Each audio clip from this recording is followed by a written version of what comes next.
August 20th, 2019.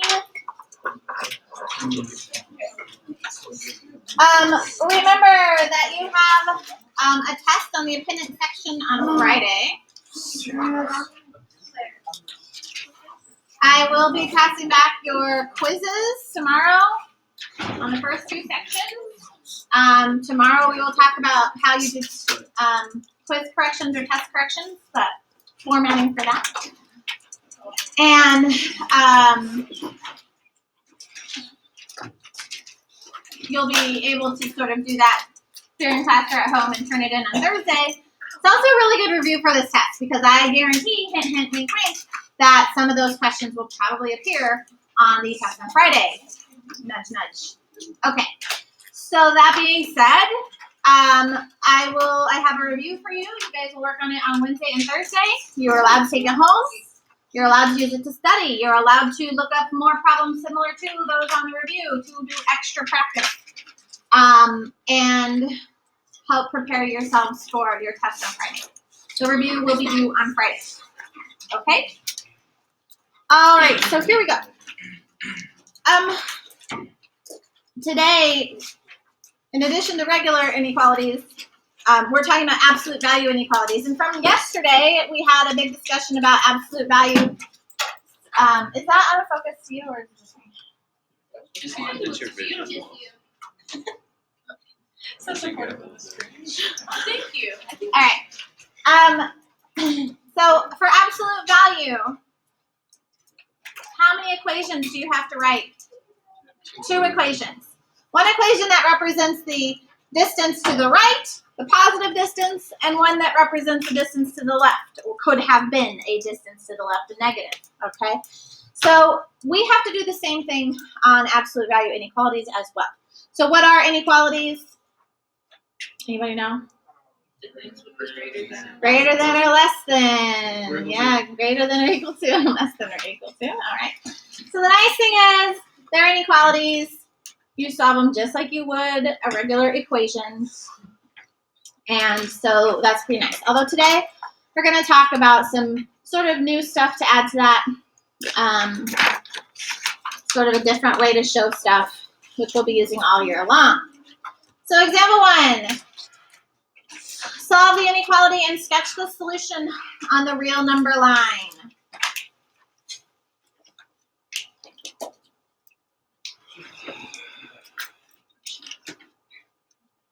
Solve the inequality and sketch the solution on the real number line.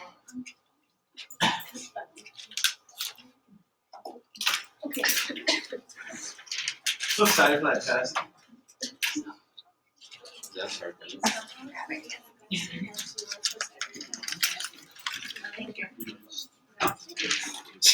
Out of my class. No. Oh, yeah, no, of course. There's no worries. Okay. Here we go. So this is a compound inequality.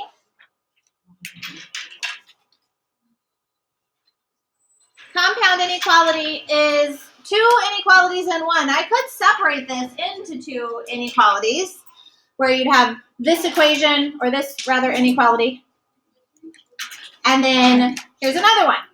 So it's sort of like two equations in one, but we don't have to do that. We can solve it all at once. So what would you do first? Sure. And not only am I going to add 2 to the center, I'm going to add it on the right side and on the left side. So we have negative 2 is less than or equal to 3x is less than 9. And then what? Divide by 3, and again, you would do that everywhere. And the goal is to have x in the middle, x in between 3 and negative 2/3. Ladies and gentlemen, this is inequality notation. Inequality notation is what you've known since Algebra 1. I mean, that was the first time you probably saw inequality notation. And you also know how to graph. My graphing on a real number line is just the x-axis, horizontal number line. When I graph, it's very simple. First of all, I need a 0 on there because 0 is a big boundary line between the negative land and the positive land, okay?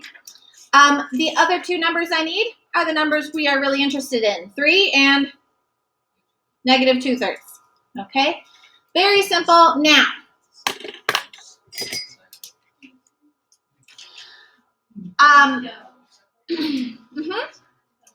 So this compound inequality, I think it's really important that I spend some time talking about how to actually read a compound inequality. A lot of students are like, it points to the left. Do I shade to the left? That's not how it works, okay? So when we have an inequality, you always read from the variable, okay? You start here. And if I'm going to read just this sort of purple thing I circled here, then I would read this. And I don't use X because X doesn't make any sense to me. I would say any number. X represents a number. So I want some number greater than or equal to negative 2/3. So where is a number greater than or equal to negative 2/3? And to the right of it, right? Okay. So it goes to the right. It goes to the right forever. But I'm not going to do it forever in this case. And at that negative 2/3, what do we use? A filled in, a solid circle. Very good. Yeah, solid because it's equal to, we want to include that in our answer. Okay, that's great. That's algebra 2. All right. And then I'm going to read this other side of the inequality. And as I read this other side, again, I'm saying to myself, I need a number smaller or less than 3. So where are the numbers less than 3? Everything to the left of 3. It would go on forever, possibly. And what's at 3? An open circle, since it's just less than, not equal to. We're not including that answer. So this is a compound inequality. It's because the solution must work for both, which is why I didn't continue drawing my purple line to the right. It works between 3 and negative 2/3. That's where they overlap. Those are solutions that work for both inequalities, okay? So I couldn't, it's not, we don't shade the whole line. We just shaded a little bit. That has to work for both. This is old school. So now you've got to learn something new. So now we have a number line and a negative 2/3 and that positive 3. Now we use interval notation. All right. We use interval notation in higher math because it's a little bit easier and we're lazy. That's the bottom line. Okay. So we said, hey, let's make this shorter and faster to write. Now, interval notation graphically is very similar to this, but instead of open dots and closed dots, we use brackets and parentheses. So here at negative 2/3, we would use a bracket. A bracket is the same as a solid dot. It means it's equal to. And in fact, if you draw a bracket, do you see the equal sign? Do you see it on top and bottom? There's an equal sign built into it. Isn't that handy? Okay. So know that we use a bracket when something is equal to. Okay. Then at 3, we would use an open circle or a parenthesis. A parenthesis means that it is the same as the open circle. It means very, very close to, but not including 3. So 2.9999999 is good. 3 is not. All right? 2.99999 works. 3 does not. Okay? Not equal to. And then we would shade in between everything in between those. Now, that's interval notation on a real number line. But I can also shorten the interval notation, and this is where it gets really easy. We go from negative 2/3 to 3. This is interval notation. We will use interval notation anytime we talk about domain and range. And interval notation means exactly the same as this inequality notation. It's easier and shorter, right? You can take out the x. The other thing you should know about interval notation is that we always have the smaller number on the left. Always. In math, littler numbers go to the left. They're always in order. Okay? So keep that in mind. So this is interval notation. Here we have inequality notation, and this is what we're using more of now. We also talk about, I said to read example 1. Example 1 talks about things being bounded or unbounded. This is a bounded interval. It's bounded by some numbers, okay? An unbounded interval would be an interval like any number greater than 5. Why is that unbounded? It goes on forever. It goes on for infinity, forever, all the way to infinity. And because it goes all the way to infinity, it's unbounded. Okay? All right. So now here's the weirder stuff. Example 2. Solve the absolute value inequality and graph the solution on the radial number line.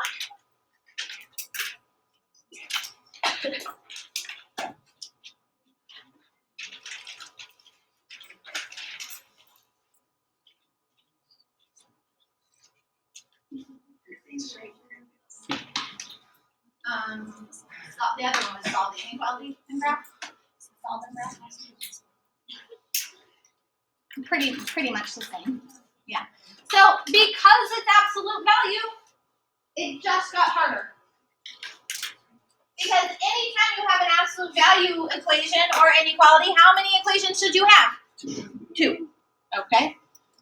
And if you can remember that alone, you will solve these correctly. Okay. Real? Yeah. Okay. So here we have 5 times the absolute value of x minus 7 is greater than or equal to 15. What do you want to do first? Divide by 5. Yeah, that's a great start. Anytime we have an absolute value, we need to isolate that absolute value first. Otherwise, it's just going to really screw things up. Okay, so there's my isolated absolute value. Now, I'm going to read this real special, so pay attention. The absolute value of x minus 7 is great or than. The reason I say it like that it's greater than. I did that on purpose. I had my teacher who taught me that in calculus, and I have never forgotten. Okay, it's greater than, okay, is because this is an or equation, and that's a mathematical or. So you'll see these today in your work. That or is mathematical, and it's important to us because what that means is our solution is just like if I go to order a sandwich, and they're like, well, you want fries or chips with that? What does the or mean? Which one? One or the other. Can you have both? No, you cannot. Okay? So this is a mathematical or. Our solution set is going to work for one thing or the other, but our answer is not going to work for both. Okay? So that's sort of what that's talking about. Now, remember with absolute value, there's going to be a positive equation and there's going to be a negative equation. You'll notice how I set this up. Why do I put the negative side on the left? Because negatives are to the left, right? Okay? All right. So the positive equation, remember from yesterday, the inside could have just been positive. Did anything change on this equation? No, it's totally the same. Over here, the inside could have been negative. The only change is that the inside could have been negative. Okay? So I want to solve this side. What are you going to do first? Divide by the negative 1. Great solution. What do you have to do when you multiply or divide by the negative? Flip the inequality, ladies and gentlemen. That is important. X minus 7 is less than or equal to negative 3.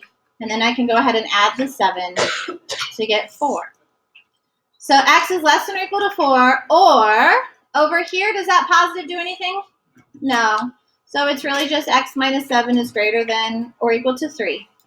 And I can add the 7 and get x is greater than or equal to 10. This is the inequality solution. Okay? And if I was to graph this using interval notation, here's my 0, here's my 4, here's my 10. At 4, bracket or parenthesis? Bracket. And which way would I shade? Left. We want numbers littler than 4. That would be to the left. And because we're shading to the left, my bracket is also going to be directed that direction. Does that make sense to you? At 10, do I shade to the left or to the right? Yeah, this says numbers bigger than 10, so that'd be to the right. And bracket or parenthesis? Bracket. Okay. So graphing, this is how you can graph this solution set. This is what OR equations look like. One of the solutions is 0. That one only works over here. Well, it works in the original equation. That's what's nice about it. Okay. But that 0 isn't over here. It's one or the other. That's kind of what that means. I can write this in interval notation as well, this statement in interval notation. So I'm going to just smush that in right here below. How far to the left does this arrow go?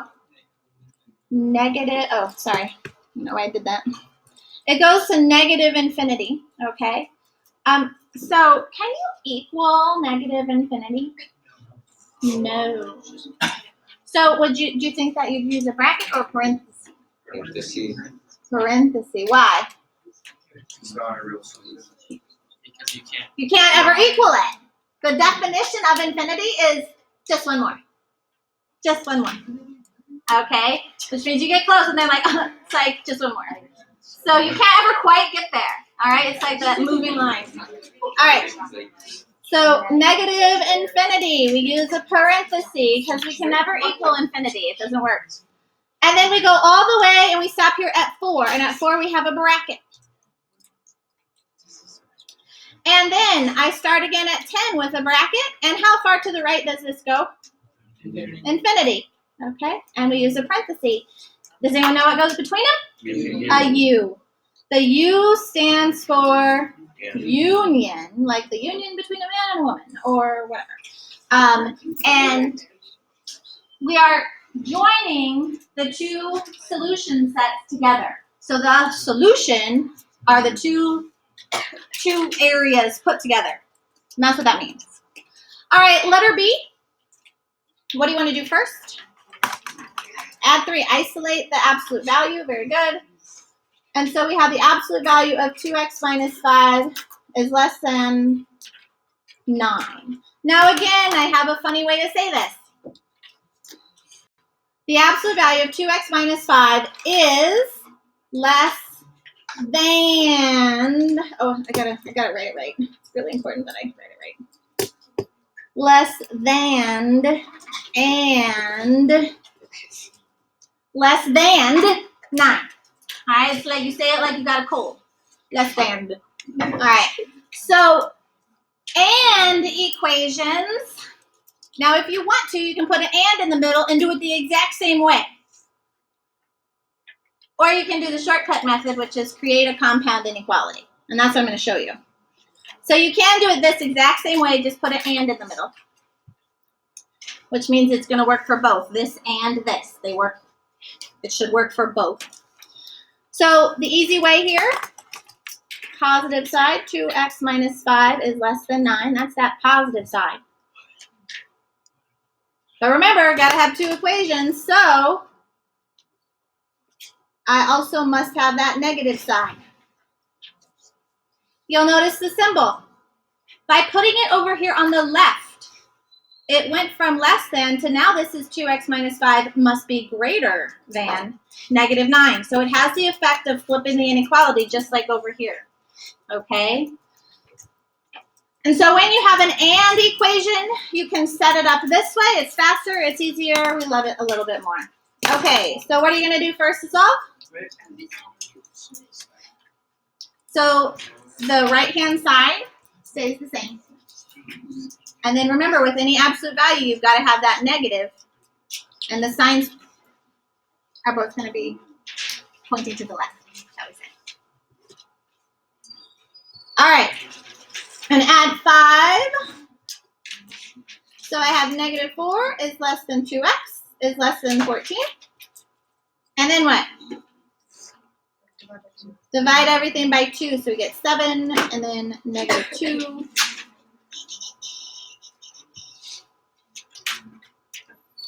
So if I was to graph this on the number line, I have a negative 2, I have a 0, I have a 7. What symbol do I use at negative 2? Parenthesis. And what way does it shade? Closer to 0, yeah. A number greater than negative 2 would be to the right. And at 7, we also use a parenthesis. And we want a number smaller than 7, so that's to the left.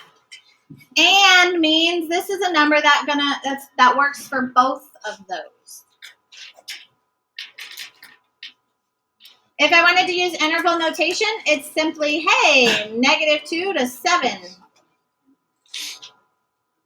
Not an ordered pair, not to be confused with an ordered pair, right? That can be confusing. All right, ladies and gentlemen, you guys have super fun with this. Not just fun.